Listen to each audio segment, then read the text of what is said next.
Hey everybody, welcome to Africa on Chain's second episode, Blockchain for Dummies continued. We are going to be talking about proof of work and proof of stake and the differences there. What are miners? And we're also going to delve into the wallet question again. So I'm going to kick right off and ask, what are miners? Jacques, if you can help us out with that one. Yeah, sure. So miners are the computers or the servers on the proof of work blockchains that have the right to actually build the blocks. Now, let's just do a quick recap of our analogy from last week. What are the blocks? So we had the Excel file. The Excel file has the columns with who the money sent from, so the from address, the to address, the amount that's sent, and the date, and the signature. And then you have a bunch of rows, so each row is a new transaction, and all of that is combined into a file, and that file is submitted to the blockchain as our analogy is the file is equal to a block. And then that block is attached to all previous blocks, so previous files that can never be changed again, and hence the concept of the blockchain. It's a chain of blocks that are cryptographically tied together. So with that analogy, the miner is the computer running the software. Let's go again for the example of Bitcoin that runs the Bitcoin software that actually produces these blocks.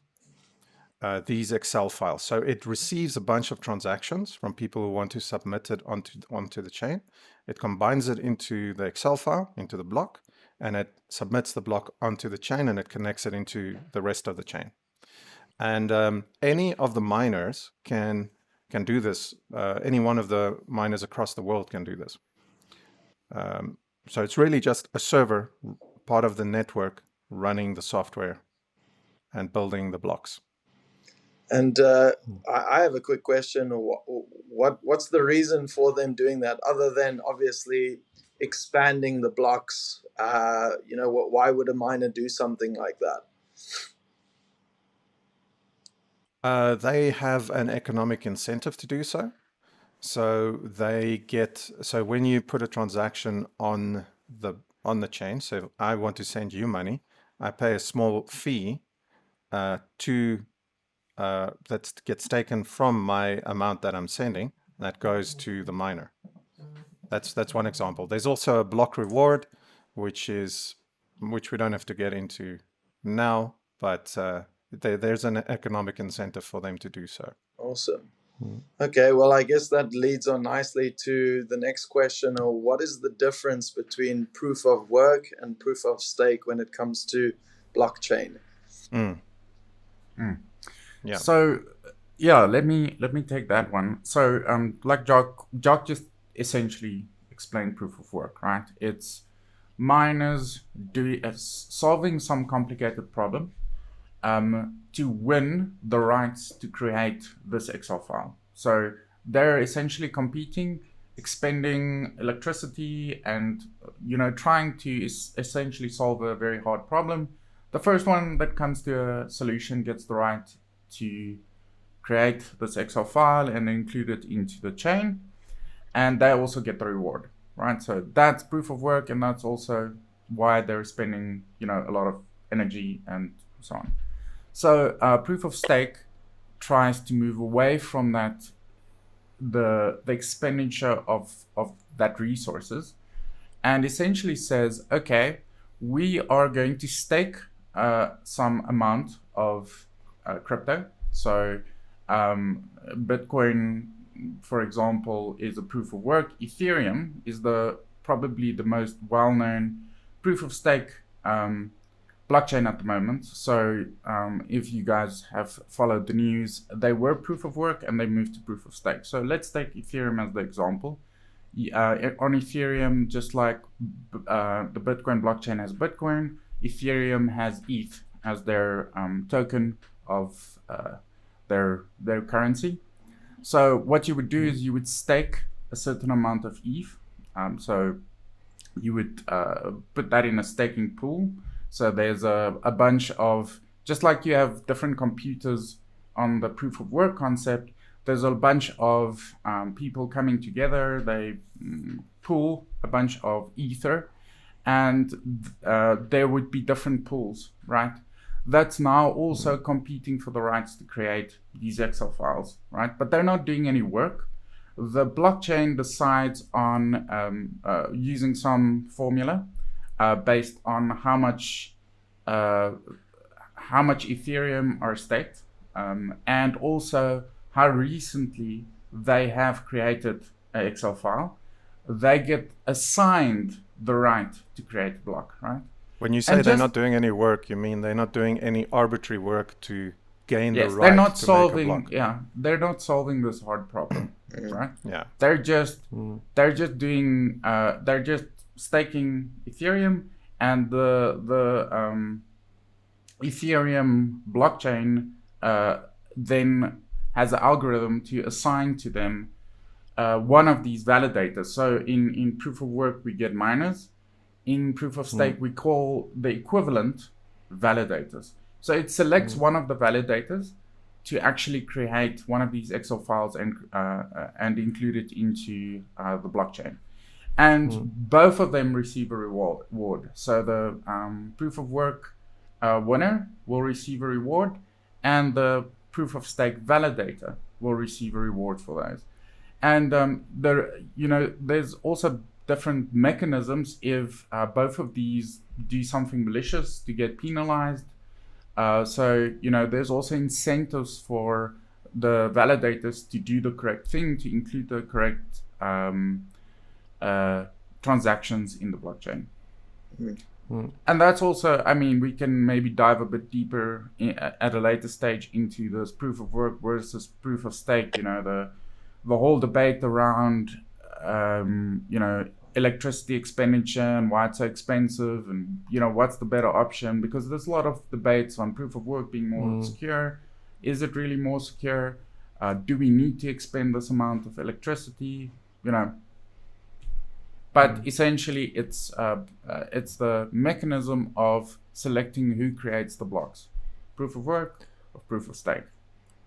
Okay, now I have a quick question on that. Like, who gets preferential treatment, or who gets assigned blocks in what order? Is it just randomized, or is it amount that you stake? That could be, maybe the analogy we've heard is that it's like buying lottery tickets, but the more you buy, the better your chances are. But I don't like that analogy very much because it seems like luck. But I guess what separates one stake pool from the other, and why does one build more blocks than another? Yeah, it's a combination of luck and track record, as well as how much is staked. So it's weighted randomness. So if you say someone's staked 100 of something, and someone else has staked 100,000 of something, they have a higher weight, a higher chance of being selected. But there's still randomness in it as well. But then, like Piero said, there's a whole bunch of other criteria that get monitored. Like, is the node, has it got a really high uptime? Is it online 99.9% of the time, or is it only online 80% of the time? So sometimes when it's needed, it's not there. Then those validators will get penalized, and so on and so on. So it is random, but there is a algorithm that tries to make it as fair as possible. And just to add on that as well, some of the blockchains have this mechanism to decentivize too large stake pools. So you can, for example, what Jacques just said, it kind of sounds like you would create this huge stake pool, and you will just almost always get assigned, the rights to create these blocks. However, some of the blockchains have a value that essentially, if you go over that, your chances kind of plateau out. So you're capped essentially. And there's no more benefit in adding more Ethereum or whatever the currency is to that pool. So you would then rather start another stake pool with, anything above that cap value, because you have no incentive now to add more staking to that stake pool. Yeah, and from my understanding, the more stake pools, the better, right? I mean, it sort of levels the playing field, and it helps to decentralize the network further because there's so many different validators there, and as you said, it's not really controlled by a single authority. Yeah. Yeah. Okay. Interesting. Yeah. So it is true, but also within reason. So any extreme is probably not good. So I think Cardano currently has something like 3,000 stake pools, and they have this parameter on the network that Piero was talking about that says, I don't know what it is, but if it's more than a certain number of million of ADA staked, then you no longer get any benefits. And that is exactly to incentivize additional players to come in. But you have a trade-off. So if you decentralize too much, so let's say we go from 3,000 nodes to 100,000 validators, it introduces a whole bunch of latency because all these transactions have to propagate to all 100,000 nodes then. And it complicates, it slows the network down, if you like. So there's a very fine balance to achieve between decentralization and performance. It's interesting. Yeah. Interesting. Okay, so on that, anybody can stake. We know that, but can anybody own a node? And start their own stake pool. It's pretty open for everyone, right? That's the whole intent. Yeah, it's for a proper blockchain. Proper meaning it's not controlled centrally. Anybody in the world who is willing to buy the computer, learn the technicalities, and connect to the network, they can partake. I think when it comes to blockchain and really decentralized blockchain, there should not really be a question where there's anything that only one person can do, right? Anybody should be able to contribute in whatever, whether that is mining or validating or even changing the rules, right? If you want to change the rules of a blockchain, there needs to be a consensus of, miners accepting these changes and things like that. So all of these kinds of things is not just one person being able to do X, because then it won't be a decentralized mechanism, but it would be a centralized mechanism. For sure. Okay, cool. That's a good point, because a lot of blockchains aren't decentralized, right? And that is a good question to ask. Is there one company, controlling whatever needs to be done? Which is not what we want, ideally. Speaking about security and control, we recently, in recent news last year, the meltdown of FTX and other crypto institutions. In the news headlines, we read that a lot of people lost money, and obviously this whole wallet and security issue is something that people worry about, whether or not they have access to their funds. How do you precisely store your crypto safely? I think that's a good question. I'll maybe go over. I don't think it's necessarily a question that can be answered fully in one episode, but I'll quickly go over some of the options people have into kind of getting into the space, and maybe everybody can weigh into some trade-offs. So there's obviously kind of two big branches. The one is self-custody, and the other one is somebody else has custody over your crypto, right? So self-custody is what does custody mean? Yeah, sure. I'm getting into that. Self-custody is essentially where I have control over my own private and public keys. Remember the previous episode we discussed private and public keys, and you essentially have the control over that. So nobody else can see your private key, and you are the only person that's able to transact. So the two options there is something like a hardware wallet, actually looks something like this, right? You plug it in with a USB, micro USB, and this device is maybe able to sign some of the transactions, right? So this is an example hardware wallet I use for some testing.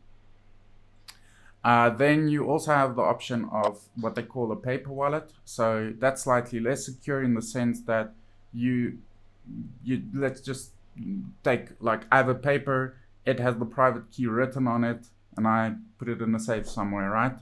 And whenever I want to use my crypto, I would look at my private key and, use that to transact. Obviously, it doesn't have to be on a paper. It could be in some, vault or something like, I wouldn't use necessarily online vault. With something like LastPass that was hacked recently, maybe something that you store to something that's not connected on the internet is probably preferable. And then obviously you have the other branch, which is, non-self-custodial. And that is, okay, I buy things on a exchange, right? And I leave it there. Obviously, then you run the risk of some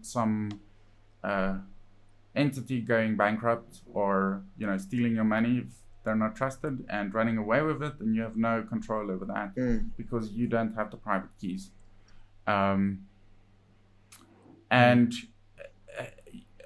You also have different options. If you're only interested in getting into crypto for the financial benefit, there is financial products as well that like ETPs and ETNs. I don't want to go into exactly what that is, but it's essentially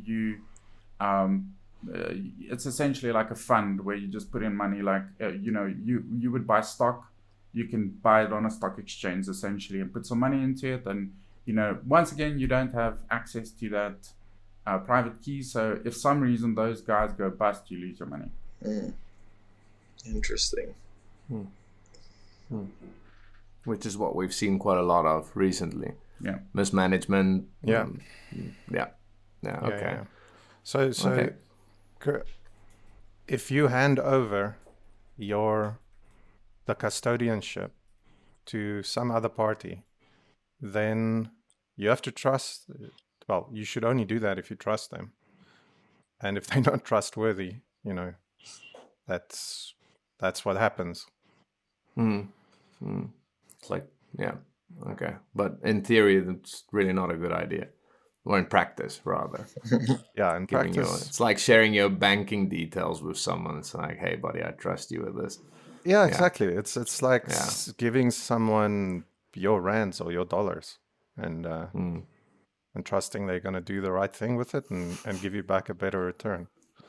So- And if they're not trustworthy, it's not going to work out. Yeah, so just to summarize there for everybody, the safest option would be get a hardware wallet. Yeah, would that be the safest way to store your crypto? And Well, yes, but that comes with its own set of problems. So yes, and responsibility. So yes, you won't run the same risk as handing it over to a centralized company. But for example, let's say you have a hardware wallet and you only have the one hardware wallet and you lose the hardware wallet.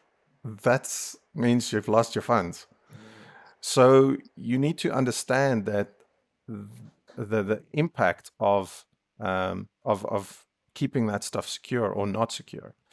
Similarly, if you have a paper wallet, if anybody sees that paper and reads it or makes a copy or takes a photo of it, they now have 100% control of the funds in that public-private key pair.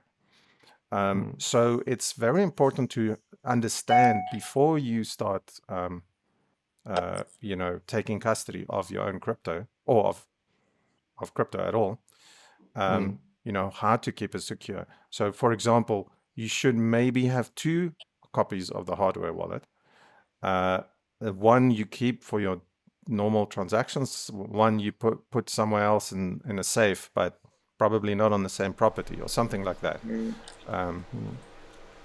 Well, yeah, I almost think like you have to realize that self-custodialship also makes you somewhat of a target, especially if you have large amounts of funds. Imagine the case where somebody comes and you have like a lot of money in the bank, and they come to you. You actually have to go to the bank and get that money out if they're threatening you to get that money, and you might have some limits on your accounts, which, you know, just you can't get out the full amount probably. But with something like a hardware wallet, you essentially have the, you know, if I have the hardware wallet here, somebody can tell me like, give me all your money essentially, and there is no way really of stopping that, you know, if they hold me at gunpoint, right? Mhm. So I would then lose all of that crypto, and I would, you know, I'm essentially now a target. So I think you would still, especially if you're dealing with large amounts of crypto, you would still want this ability of not necessarily having all the keys in one place. So you know, you get things like multi-sig wallets, for example, where more than one person has to sign to release funds. You know, that might be a good idea where, let's say you're married, you have your wife, and somebody else that needs to sign for the funds to be released, actually, right? Like a joint account type of thing. Yeah. Yes, exactly. And that at least mitigates this one person key risk of, okay, you know, either somebody forgetting a password or losing a password, or because some of these multi-sigs aren't just like necessarily all of the 3 needs to sign. Maybe you have a pool of people that's 5 and 3 out of the 5 needs to sign, you know, things like that. Majority, probably, yeah. Yeah. Okay. And on that hardware wallet, this is a piece of tech, right? This is like a USB stick. Does Yeah. that equipment ever fail? Yes. Yeah. But the point is that you have a mnemonic which you derive your private key from. Now, just to explain what that is, that's just a bunch of words that can translate into a private key. So when you start a hardware wallet, you get you essentially get those words, and those are the words you have to sign. You know, sorry, save. You need to save those words. So even though this hardware wallet can fail, so I mean, there can be some fire, or I can step on it and it, you know, might not work anymore. I can take any different hardware wallet, and I can read those words into the hardware wallet, and it will produce the exact same private key. So it's still the effect that I can reproduce my private key should the hardware actually fail. So that As long as you had the backup of the seed phrase. yeah, so that's the Yeah. most important factor then, is to say, okay, maybe it's not practical to get 2 hardware wallets and put one in a safe, but go outside and bury your seed phrase underground and make sure that you can recover it at some point if the hardware fails. What I've, for example, done or what I've recommended in the future is to take your seed phrase, right, tear it up and give it to different people, so that you trust, obviously, so that one person can't be forced to give up the seed phrase, but they can all come together, and you know, and you maybe store also a part of it, right, so that they still need you, and that seed phrase once again is distributed. So you know, you still need, it's a kind of like the multi-sig for the base key, right? Yeah. For the poor man. Yeah. You're essentially taking a really long, complicated password, and you're giving different people a piece of the password, and then when you need it, you ask them, hey, please give me that back again, and then they say, oh damn, they forgot where they put it. Decentralizing the password. Yeah. I don't know, it sounds a bit dodgy, but it Splitting might your risk work. between more people. Yeah, you just have to take account of what could go wrong and mitigate as far as possible, you know, to the level that you feel comfortable with. Yeah. But that is a very real risk of self-custody. And it's unfortunately, you know, everything has pros and cons. And that's one of the cons. Yeah, you have full control of your digital assets, but at the same time, you have full control over them, and full responsibility. No one can bail you out. Yeah. You can't just say, hey, the bank lost my money, they need to pay it back, right? You lost your money. Yeah, but I mean, in theory, it's just don't throw away your password. Like, it's the bank can't recover it, but also it's not something you really want to lose, right? It's not easy to get back. So yeah, Well, it's both the losing and the being stolen, right? Being stolen. Yeah. So Keep it safe. Keep it safe. Yeah, because you guys have been talking about that. Have there been cases? I mean, like, I've got these visions of people being held at gunpoint now and, like, transfer your crypto. Has stuff like this happen?